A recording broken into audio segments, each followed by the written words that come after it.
Hello and welcome.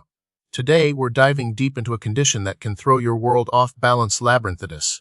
Imagine feeling dizzy, nauseous, and struggling to keep your equilibrium. That's the reality for individuals living with this inner ear disorder. Join us as we explore what causes it, how it affects you, what symptoms to watch out for, how it's diagnosed and treated, and what you can expect if you're facing this challenging condition. So, what exactly causes labyrinthitis? In most cases, it's triggered by a viral infection. This could be a common cold, the flu, or even a more serious viral illness like measles or mumps. Less frequently, bacterial infections can be the culprit, sometimes stemming from middle ear infections. In rare instances, allergies, autoimmune disorders, and certain medications have also been linked to labyrinthitis.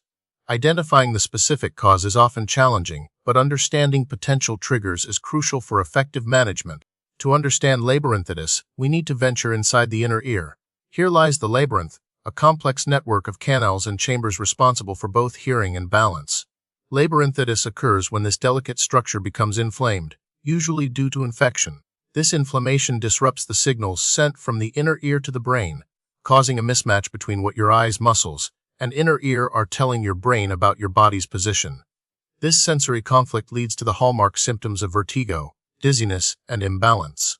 Labyrinthitis affects people of all ages, but it's more common in adults between the ages of 30 and 60. The exact prevalence is difficult to determine because many cases may go undiagnosed or misdiagnosed. Certain factors, like a recent upper respiratory infection or a history of ear infections, might increase your risk. Understanding these epidemiological trends helps healthcare professionals better identify and manage the condition. The signs and symptoms of labyrinthitis can be quite unsettling. Vertigo, the sensation that you or your surroundings are spinning, is the most prominent symptom. This is often accompanied by dizziness, nausea, and vomiting. You might also experience hearing loss in one ear, tinnitus, a ringing or buzzing in the ear, difficulty with balance and coordination, blurred vision, difficulty concentrating, and fatigue. The severity of these symptoms can vary widely from person to person and can fluctuate over time. Diagnosing labyrinthitis involves a thorough medical history and a physical examination. Your doctor will likely ask about your symptoms, recent illnesses, and medications. The physical examination will include neurological tests to assess your balance, coordination, and cranial nerve function. Additionally, hearing tests such as audiometry may be performed to evaluate hearing loss. Other tests, like an electronystagmography, an ENG, or videonystagmography, a VNG, can measure eye movements to assess the function of the inner ear. In some cases, an MRI or CT scan may be necessary to rule out other conditions. While labyrinthitis doesn't have distinct types in the traditional sense, it's useful to differentiate between viral and bacterial causes, as the treatment approaches differ significantly.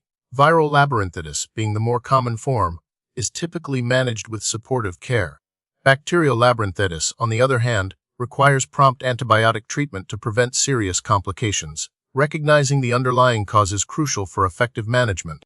The primary goal of treatment is to alleviate symptoms and support the body's natural healing process. For viral labyrinthitis, medications like antihistamines, antiemetics, and sedatives can help reduce vertigo, nausea, and vomiting. Corticosteroids may also be prescribed to reduce inflammation. Vestibular rehabilitation therapy, a specialized form of physical therapy, can help the brain adapt to the altered signals from the inner ear and improve balance. In cases of bacterial labyrinthitis, antibiotics are essential to eradicate the infection. In severe cases, hospitalization may be required. Unfortunately, there's no surefire way to completely prevent labyrinthitis. However, certain measures can help reduce your risk. Practicing good hygiene, such as frequent hand washing, can minimize the risk of viral infections. Prompt treatment of ear infections can prevent them from spreading to the inner ear. Maintaining a healthy lifestyle, including a balanced diet, regular exercise, and sufficient sleep, can boost your immune system and make you less susceptible to infections. The prognosis for labyrinthitis is generally good, especially with prompt diagnosis and treatment. Most people experience significant improvement within a few weeks to a few months. However, some individuals may experience lingering symptoms, such as mild dizziness or imbalance, for a longer period. Vestibular rehabilitation therapy can be particularly helpful in these cases. Recent research is focusing on developing more targeted therapies to reduce inflammation and promote inner ear recovery, offering hope for even better outcomes in the future.